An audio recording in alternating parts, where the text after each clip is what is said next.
Heikelä Linnanahde Korporaatio. Kysymys on siitä, että Ulosteet. Ohjelma alkaa tänään 4:00 ja sen kunniaksi korporaatio kertoo omista fantasioistaan. Ja Miten? Aki aloittaa. Okei. Käsi on ensimmäisenä pystyssä, niin way to go.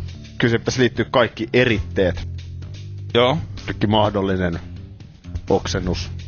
Joo. Ulosteet. Joo. Mutta nyt sä oot vastannut jotenkin ällöttävästi tällaisella niin kuin naismaisella tavalla.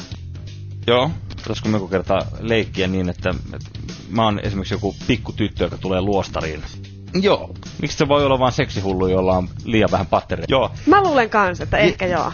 Siis just tällainen ällöttävän itsetietoinen. Joo. Yeah. Tää osio ei kiinnostanut ketään. Ei niin.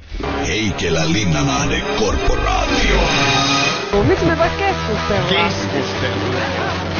Heikelä Linnanahde Korporaatio. Suuren ihmisen asialla. Okei, Jenni. Kerro. Mitä sulla on mielessä?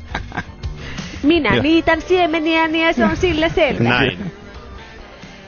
Okei, no onko siinä mitään sellaista kohtaa, että tulee yhtäkkiä vähän useampikin mies? Ei. Aki, nyt mennään taas tähän sun fantasioiden puolelle. Radio Rock.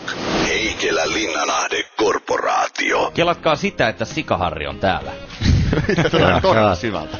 Sä kerroit myös tossa, että meinaat kokeilla oloa miehen kanssa ja olla joku homo. Joo, juuri näin. Kokeilun haluiset heterot, älkööt vaivautuko. No mites sitten tämmönen avomielinen biseksuaalimies? Ei, siis kyllä mä näkisin, että sellaisen kokeneen homon kanssa on hyvä kokeilla. Niin sä et lähde kokeilemaan minkään pojan kanssa. Ei. Okei, eli mä esimerkiksi en tule kysymykseen. Niin, siis sä olet mulle sä olet pelkkä kloppi. Tästä päästiin samalla munkin fantasioihin. Näin. Heikelä Linnanahde Korporaatio. Oikein hyvää huomenta. Hyvää huomenta. Hyvää Tässä kun näistä huomenta. fantasioista puhuttiin, niin puhelinkin pirahti. Näin. Mutta ihanaa.